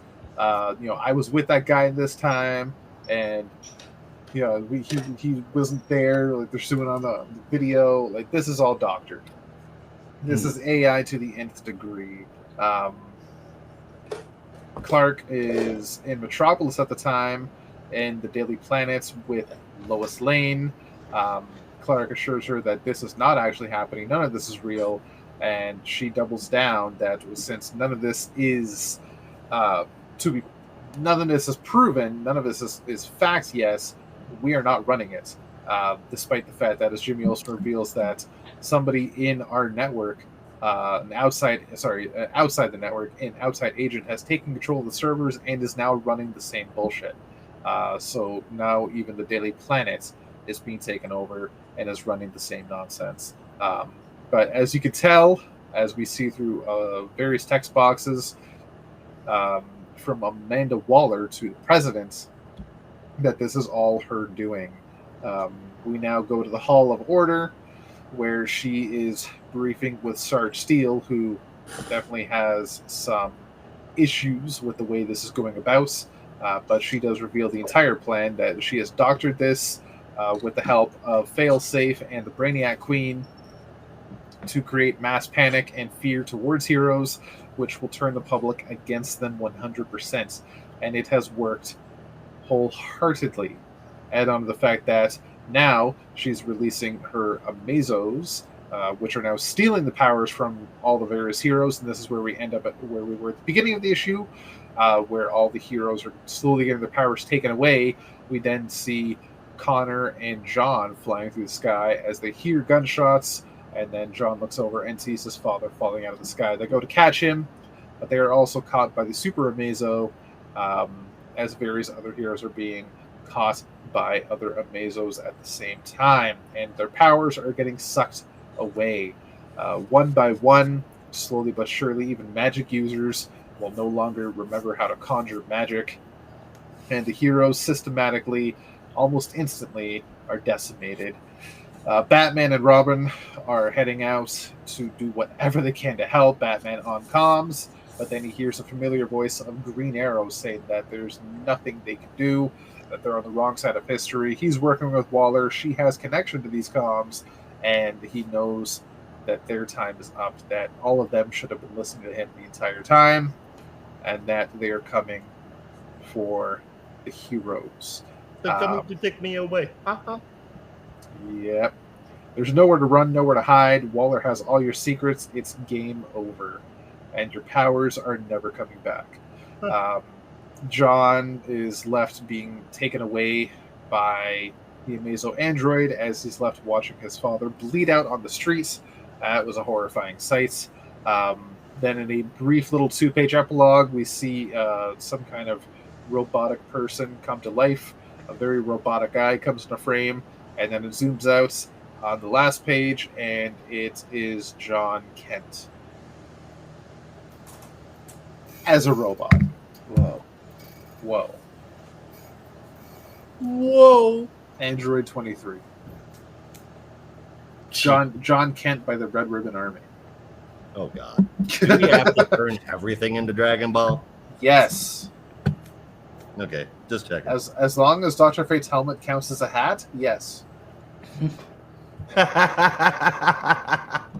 Oh, damn, you got me.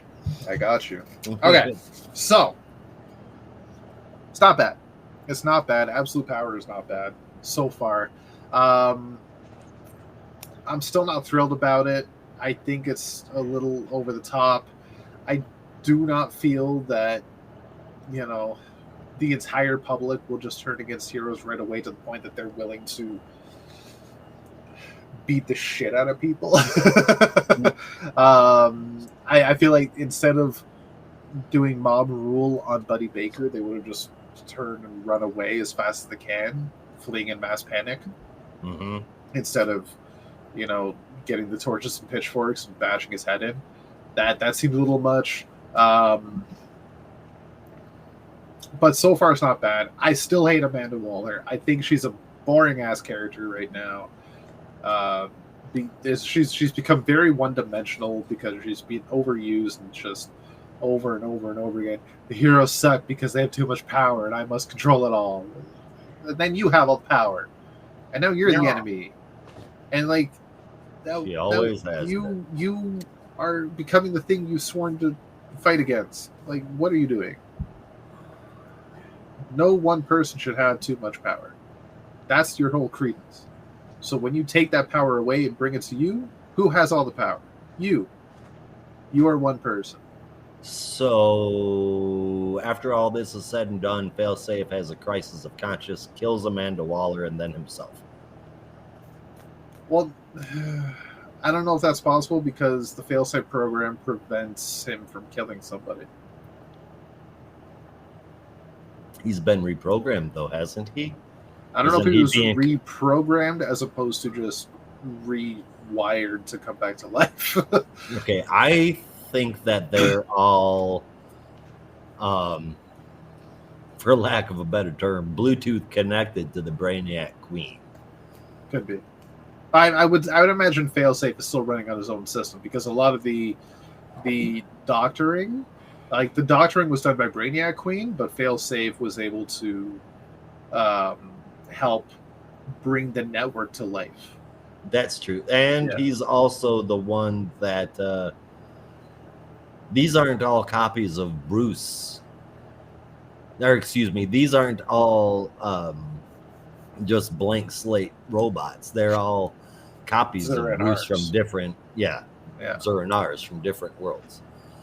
Like as Batman noticed when he goes, is this one speaking Victorian? Yep.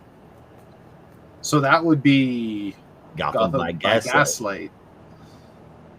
Yep. I didn't even clue in on that because I forgot about the Zuranars. When he said, is this one speaking Victorian? I was like, oh, so they're taking on the personality of Diana. That's interesting. But that makes more sense. Shit. Okay, so, yeah, the key player here, I would imagine, would have to be Batman. Seeing as he's the one hero that doesn't have a superpower. Agreed. Yeah. All in all, though, there's not much to say yet because it's the first issue. It's really just the opening salvo. It's giving us all the information that we already knew was going to happen based off previews and whatnot. So for now, with what we have in front of us, I'm going to give it an 8 out of 7. It's not all that bad. I would score higher if it wasn't Amanda Waller. I don't even know about that. Like, it was enjoyable. I'll give it that. As a comic book, as an adventure, as a story, it's not bad. But because of the first issue, I can't really comment if the whole thing is going to be good or not. Right? Like, for my explanation, I'll bring up 3 Jokers. First issue was amazing. We didn't know 2 issues later we were going to hate it. Yeah. You know? It was my very first act of violence against a comic book. I don't blame you. I really don't blame you. I've never thrown I've like smacked one down before, but I ain't ever whipped it across the room, and I did it. So. Yeah. Oh, I was so mad. I finished it, and I'm like, what the fuck did I just read? Yeah. I think my turn for that came when Jason wanted to hook up with Barbara. And I'm like, well, this is fucked for me now. Well, issue 2, I think I was still trying to cope. I was just like, well, I mean, it's not bad. Maybe the last issue will make it better. Second issue, I was like, well, this is all right. Yeah. After that first issue, I was like, well, it's a hard act to follow, and then it just completely fell apart in that last issue. Yeah. Yeah, it was barely put together to begin with, if we're being honest. But Yeah. what did you think about Absolute Power, Brandon? I felt kind of the same way as Rob. It's definitely an opening salvo issue. That's a great way to put it. Stellar art, which is to be expected from Dan Mora. And even though I'm kind of over events at this point, I have to admit it is really nice to see Dan Mora taking on this big project because it feels like something he's so suited for. But yeah, but aside from that, no, I mean, it's, solid first issue, a decent premise, but nothing that I'm completely hooked on yet. Nothing that I'm, over the moon about. So I feel like either it needs to have a really incredible second issue or second act, or it'll just be kind of a solid event, but nothing to write home about. So 8 out of 10. Mostly carried by the art, but not a terrible story. Just hasn't quite sold me yet. Fucking art is amazing, isn't it, man? Jesus. I mean, I know it's Dan Mora, but I mean, this is pinnacle Dan Mora. And am I the only one that saw the Amazobots and thought, I bet you when he was drawing all of these, he was like, I could make these all into composite heroes. That and that's why I saw the inspiration drawn from his latest composite, and man, it's really making me want to see that come back somehow. As far as this issue goes, though, I mean, you guys knew I was going to go into this with a whole lot of questions. It's issue number 1, and the whole world's fucked up. Animal Man might die, and he might die without any orange on. And even if he doesn't, that's kind of what is it with him only getting to show up on one page of books? I know, what the fuck? It's like he gets one panel, one page tops. That's all you get. Sorry, buddy. Doom Patrol's headquarters have been burned to the ground. Who knows what or who was lost there? Black Lightning, which is a really stupid name.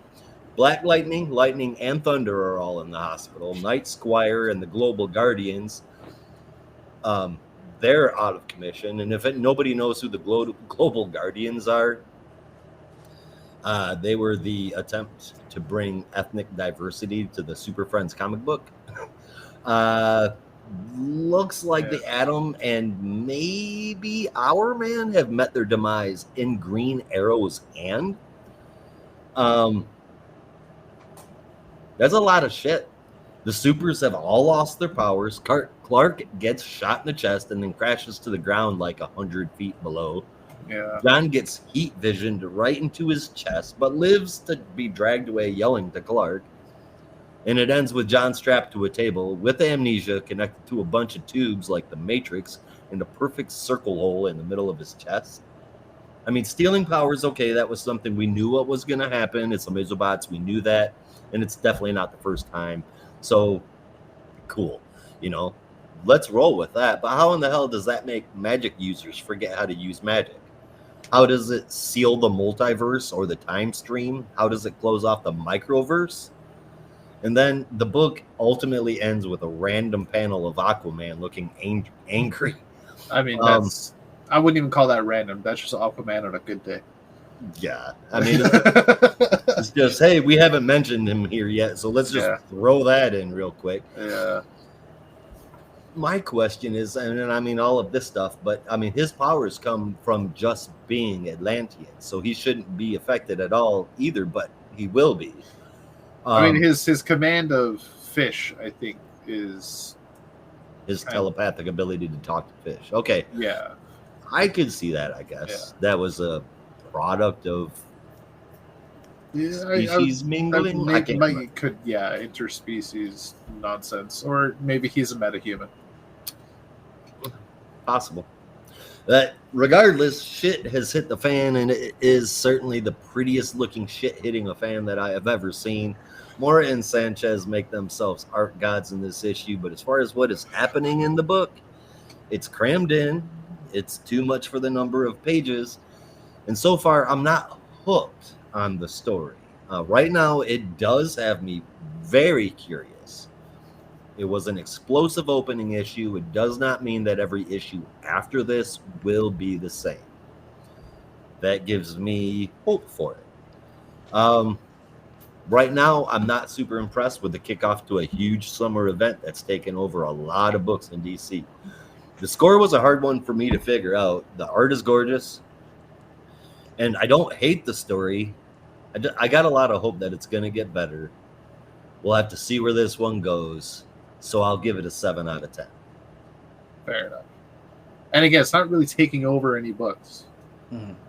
As we'll see in our next issue. Like The Flash, they had it woven into the ongoing story. And with Batman, well, it's a special issue.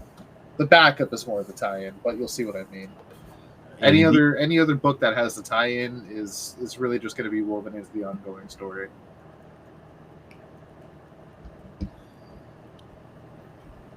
It's not like last year's summer event. Oh my god! I hope you're right. I hope you're right. Yeah, it's going to be like it used to be with tie-ins, where it was simple. All right, well, with that, I kind of buried the lead. Batman is the hero of the issue, so we may as well talk about what he's doing. Sure, which is Let's give it. nothing related to absolute power, at least until the end. Yeah. Batman 150 milestone issue, and Hell yeah. certainly feels like one, at least in terms of the art team. I don't know about the story, but this issue, at least the first part, was brought to us as usual with writing by Chip Zdarsky, but art this time from Jorge Jimenez and the legend himself, Dennis Cowan. Inks from John Stanishi, colors from Tomo Murray, and letters from Clayton Cowles. And this issue, if you were expecting some kind of wrap-up to... Anything. What was the... I forgot the name of the last arc. It just finished and I already forgot it. I don't remember. Yeah, if you were expecting any wrap-up to... What was it? Prison Break or something? What was it called? My Dark Prisons. Dark Prisons, that was it. Yeah, if you were expecting any kind of wrap up to that, even though we did kind of have the epilogue last month, it is not to be found in this issue. It is, as it is, at least from my understanding, pretty much entirely standalone. This issue follows a man by the name of Teddy, who basically is wrestling with the fact that he knows, or at least he heavily suspects, due to some information he uncovered while working for Catwoman and learning about burglary and all that stuff, that Batman is really Bruce Wayne, although they don't explicitly reveal that until the end of this issue. But basically the whole issue kind of revolves around Teddy kind of wrestling with this information while also dealing with some personal stuff as he's trying to get out of the criminal life, but is finding increasing difficulty with that, as at first he's trying to sell off the information about Batman to other people. He starts with Two-Face, who pretty much just rejects that altogether, as he believes Teddy is too simple to understand what Batman really is. And then tries to shop it around at the Iceberg Lounge with Cobblepot's kids, but is also quickly informed that whole thing has been a ruse, as at first he thinks he's getting an easy payout, but then is revealed that the whole thing was a trap, and that he is being ambushed there. It's a trap! So, yeah, literally was a trap. And then he is basically whisked off by a bunch of former henchmen who now have kind of struck out on their own and are going to use that information, or rather use Teddy, who knows that information, as their leverage as they stage a bank heist. But that unfortunately goes disastrously wrong as Batman shows up and ambushes the whole thing. And Teddy, while the whole thing is going off the rails, manages to hide, at least for a little bit, before being intercepted by Batman and then dropped off at his son's college apartment, where they have a rather touching heart-to-heart, although definitely emotionally charged heart-to-heart, just about how his son kind of idolized him and really wanted to be like him, and actually for a little while, for a short period of time, was a henchman himself, but quickly realized after a disastrous first night out working with Scarecrow that not only was this life for him, but that he was willing in that moment to risk everything for something that didn't matter at all. But Batman, thankfully, saved him in that moment and really was able to inspire him and help him out to do better things, but really was able to boil down his wishes for Teddy's son into a simple phrase: be better. And Teddy really takes that message to heart as he prepares to leave Gotham, and he knows he kind of has to, and runs into Bruce Wayne along the way, who basically tells him, yeah, you got to leave. But it doesn't have to be the worst thing in the world. You can start over. I've got a new life set up for you in Metropolis. And from there, hopefully you can build your life into something better. And when the time is right, maybe you can return to Gotham and, hopefully start your life over again. But just remember that if you are ever able to come back to Gotham, Batman will be there. So it ends on a hopeful note, at least with Teddy being inspired to be better and to hopefully make better life choices. The backup, also written by Chip Zdarsky, with art from Mike Hawthorne and colors also from Tomu Murray, and I believe also letters from Clayton Cowles. I couldn't find the credits list. I don't know if it was listed at the front. But the backup is fairly short and just kind of focuses on Bruce trying to rescue Cyborg so they can get the upper hand against the Amazo Cyborgs. But the Wonder Woman Cyborg shows up, and that's when, as Rob mentioned in the previous issue, Batman notes that this one is speaking in a Victorian accent or speaking Victorian or something like that. But unfortunately, Batman is not able to rescue and take Victor away, and the Amazo Cyborg, or the Amazo manages to get away with Victor before Batman is able to stop them. So in order to get this plan to work, and trying to stage a heist for the mother box that they apparently have in their possession, Batman is going to recruit a thief, and we see a panel of a cat. So I can only imagine who the thief is going to be. But yeah, a pretty solid issue. How did you guys feel? I liked it. Wow. Yeah, That's pretty in-depth opinion. It's picking up a plot from an event, crossover event that wasn't that great, but they made a point to point it out. I think in Catwoman, I was wondering if this was ever going to get picked up again, and here it is. Yeah. I'm not so upset about that. I don't like when plot threads are left dangling. At all. Even if the story isn't great, at least you tied up that plot thread. I'm happy. But as far as the story itself, I don't think it was that bad. It wasn't anything to write home about. It wasn't anything amazing, but it was a story and it was enjoyable. So I'll give it that. For 150, every so often you get in these, anniversary issues, if you will. Yeah. Just a look at who Batman is, usually from an outside perspective. Every writer has one. This was Chip Zdarsky's turn. I don't think it was any different from any others that we ever get, but it was really cool to see Chip Zdarsky's take on it. So I enjoyed it. As for the backup, which is the official tie-in for Absolute Power, picking up where Absolute Power left off quite well, and is going to dive deep into Batman's personal life. So I'm all for that. I'll give the whole issue an 8.75 out of 10. Nice. All right. In the first part, I don't know if it's Tanishi's inks or what it is, but Cohen's work feels a little different. I feel like it's usually far better than this, and the lines, and it was just way super excessive for me. Jimenez's shit, it was gorgeous. He just didn't do a whole lot in that first part. It's a kick-ass cover. It's just not my favorite arc of the week. The story in the first part was okay, I guess. Like Rob said, everybody that writes Batman, almost everybody that writes Batman, does an issue like this. It's just, I have seen this issue like 1,000 times now. Yeah. Don't forget, he's Bat God, but he's also Bat Human. Yeah, we know. It was a neat little story about a deadbeat dad being set up by Batman to do better. That's pretty much it. It's pretty much 100% filler. I hope that over the summer it's not the same. It ends with the dude going to Metropolis, the dad. So maybe that might tie into Absolute Power somehow. We don't know.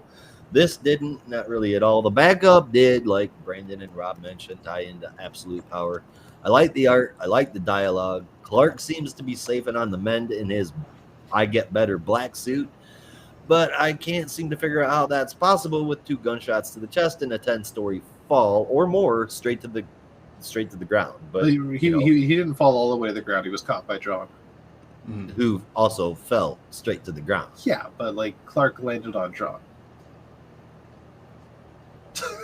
His fall was broken by another body. All right, just go science that for me. Drop something off a 10-story building. Anything is that if you land on another person, you're fine. Austin Powers did it. Well, yeah, now there's the metric everything should be set by. I think so. Get in my belly. So yeah, hey, whatever. It's comics. We'll see what happens, even though that feels like it's something that's glossed over quite a bit.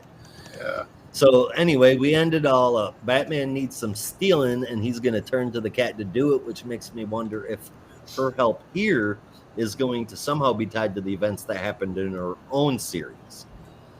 I'm going to say this short backup did more to get me into Absolute Power than Absolute Power did, and it shouldn't be that way, but here we are. Yeah. The good filler with okay-ish art, the backup with actual story and good art. Again, this one was hard to score. Usually it's the other way around, backup and story, but I guess this issue is going to be the lowest scoring issue I've given to Zdarsky. I think Batman 150 should have been a banger, but instead it was a 6.75 out of 10. Yeah, fair enough. For now. I hope next issue is better. Yeah. I'm curious to see what the next issue is going to be. If it is going to be 100% an Absolute Power story, or if it is going to be a new story and then an Absolute Power backup. Right? Yeah. Which that would be. It might have just been this was a special case because it's number 150. Excuse me. And then because the last issue ended an arc, and now this will be a new story, Batman will be 100% a Absolute Power tie-in because there is no ongoing story currently. I hate it when comic books don't have everybody doing the same thing at the same time. But we'll see how it all plays out, because I've got no idea what's going to happen from here. Yeah. We shall see. What am I looking at? All right, so with that, that's our books. So now we will bust into our top 3 and favorite moment. If you had one, which one of y'all want to go first? I'll knock that out. I don't have a problem doing that. My top 3. Third place goes to Birds of Prey. Second place goes to Shazam. And first place goes to PoisonIvy. And my favorite moment was when I got a brief little giggle. Where in PoisonIvy, where Croc is complaining that he always finds himself in the wrong places. And Grundy looks at Croc and says, "Married on a Wednesday?" Croc says, "Not in this lifetime." That was my favorite moment and my top 3. What about you guys? Brandon?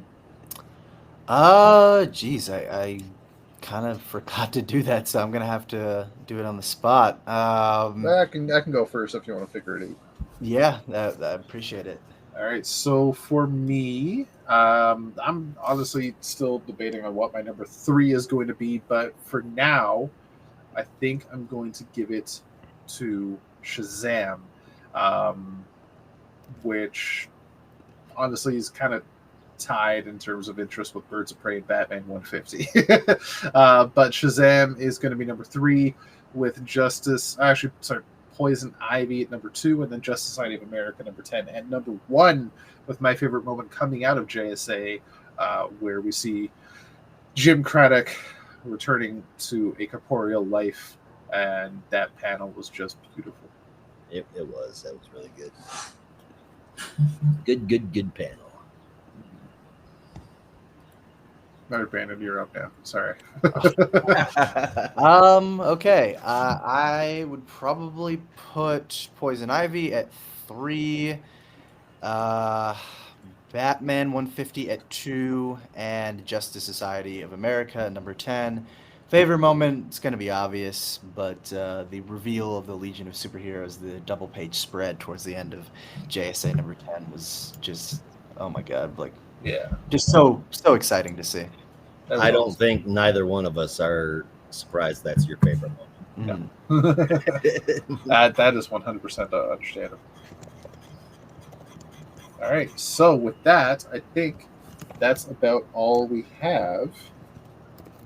So Josh, you want to take us out? I definitely will, as long as you don't mind me using a Groupon. Thank you, everybody, for watching. We will be back next week covering all of DC's weekly releases. Same geek time, same geek channel, and that is our show. We're getting out of here, so you probably should as well. Be careful out there. And remember, in the Geek Matrix, everybody has a home. In the Geek Matrix, you are not alone. Peace.